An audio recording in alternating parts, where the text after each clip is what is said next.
Hello and welcome to my video. In this video I will explain how a threat is concealed. A concealed threat is subconsciously perceived, and the toxic person making the threat is also subconsciously perceived. So there is no apparent danger and no one apparently making a threat. To create a concealed issue of danger, toxic people need to have the targeted person dismiss knowledge or to reason without sufficient knowledge, so that the targeted person unwittingly makes an unwise choice which affects their awareness. There are two occasions when a person may unwittingly dismiss knowledge. One is in the knowledge of the criminals who are being trivially related to them, as I discussed in the previous video. The targeted person does not know that there is a three-way uncommon relationship being forged. The other is the knowledge of the criminal nature of the toxic people and thus the nature of the toxic relationship. When my late husband revealed to me that he was toxic, or as he described, evil, he told me the toxic person has an outer facade or mask and an inner evil creature, which they refer to as me, which means there is no split personality, but a deliberate deception. Being toxic is not about being deceitful sometimes, but about relating deceitfully all of the time, with a few deliberate exceptions. Occasionally, they relate directly as themselves, as the evil creature, because they need the other party to become aware of them, but reject and dismiss that knowledge to be able to cheat them. This has to do with the quality of awareness. When the non-toxic person sees the evil creature, they are shocked. It is a split-second glimpse that the non-toxic person immediately shuns. Knowledge of the evil creature is immediately suppressed, but they are still left with the mischief they have seen. It is hard for any non-toxic person to believe that they are in a relationship with an evil person, not only because it is unthinkable, but also because almost all of their experience of the other person appears contradictory. They move to reason that the mischief they have seen is inconsistent with the person they know. So they choose to continue to believe that the other person is not really bad. But their judgment is made on a false premise because the person they know is only the mask. So in refusing and discrediting the knowledge that they gained, their awareness of the evil creature or the toxic person remains subconscious. If in the future the person acknowledges the criminal action that he or she has seen, they will again gain conscious awareness of the mental image of the evil creature or the toxic person that they had seen in the split-second glimpse. Their refusal, however, affects their consciousness. Awareness, or without usable knowledge, is subconscious. It is a value judgment that makes the difference between the awareness being conscious or subconscious. The awareness, once gained, is never lost. It is only concealed when the person refuses to admit the evidence seen, and revealed when the person admits the evidence seen.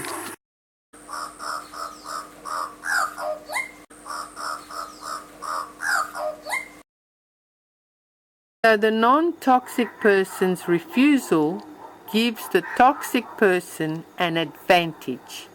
That advantage is to be able to make mental suggestions and not be recognized. So the person believes that the thoughts that occur in mind are their own thinking.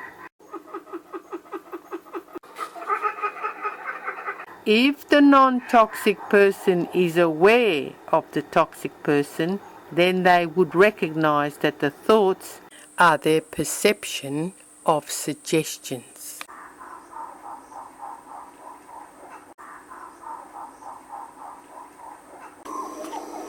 The other occasion when a person may dismiss knowledge and thus lose conscious awareness of that knowledge is in the knowledge of the criminals to whom they are being related.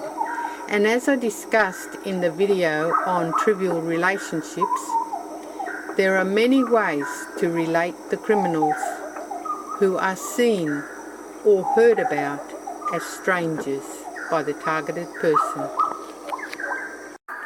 One is to create seemingly ordinary everyday events which the targeted person is either likely to dismiss or is pushed to dismiss. The push to dismiss some perception or knowledge is often very devious. In the restaurant scene, the son-in-law asks his mother-in-law if she knows the people in the street attracting her attention. His question causes her to make some seemingly sound but faulty reasoning. She reasons that as he is asking her for information, and as she doesn't know them, then he must not know them. So she is left with the idea that as both of them don't know the people in the street, then the incident is unimportant and she dismisses it. In the car park example, when the targeted person gets suspicious, they are called paranoid.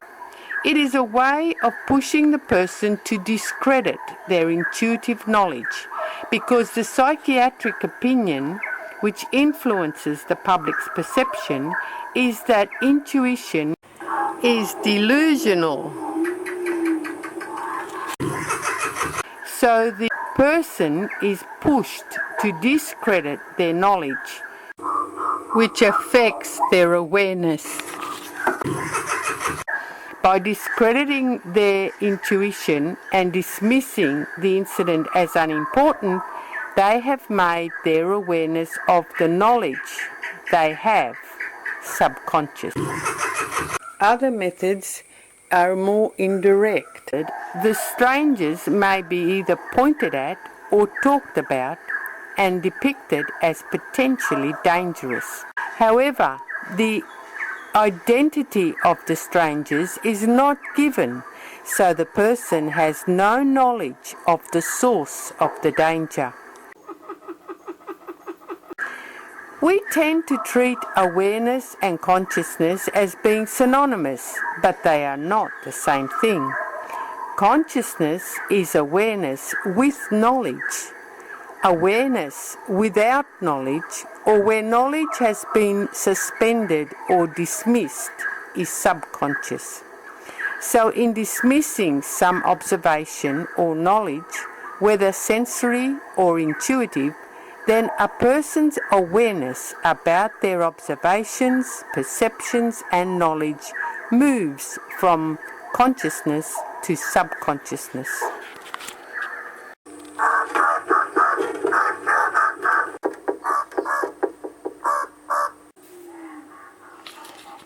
The uncommon relationship is the second key factor of the cheat.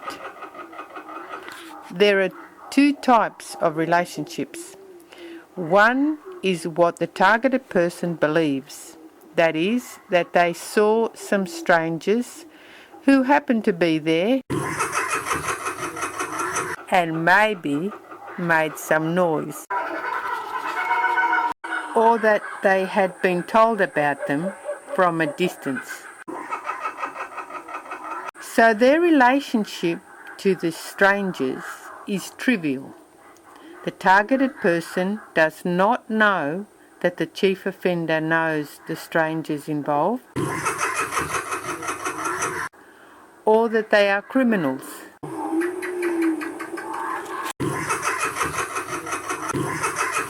And thus they don't discern that the chief offender is in cahoots with them. The chief offender, on the other hand, knows the criminals and has an agreement with them, which helps him pose a threat. But it is through the uncommon relationship that the chief offender can pose a concealed threat.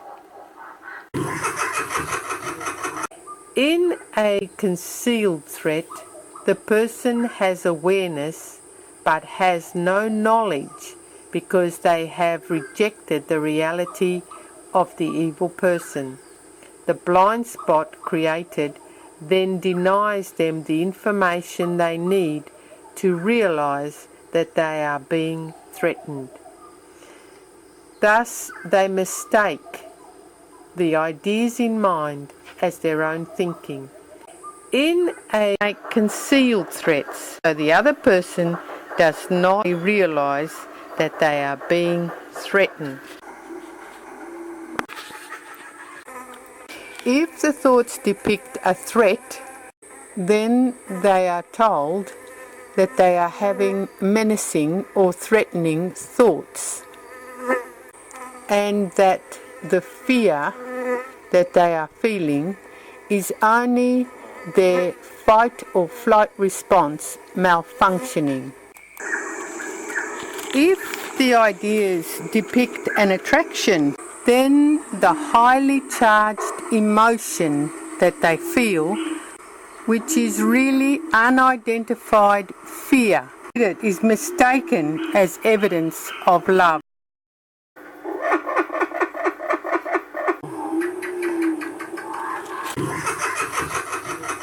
Thoughts are not in business for themselves. Thoughts cannot arise or never arise of their own volition and are never able to be threatening. Someone else has to be involved.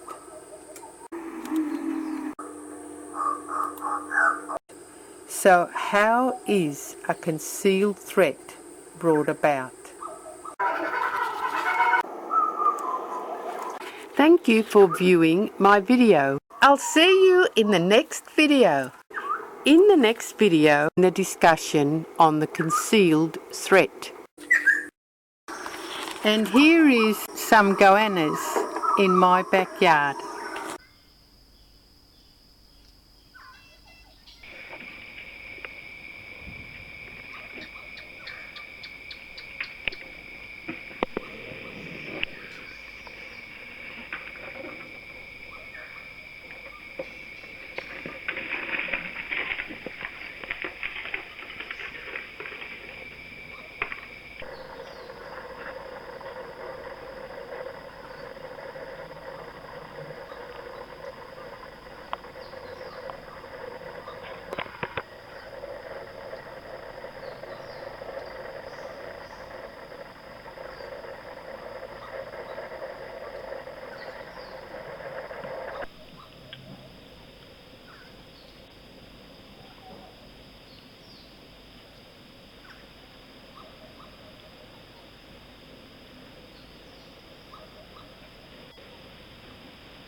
Saya dah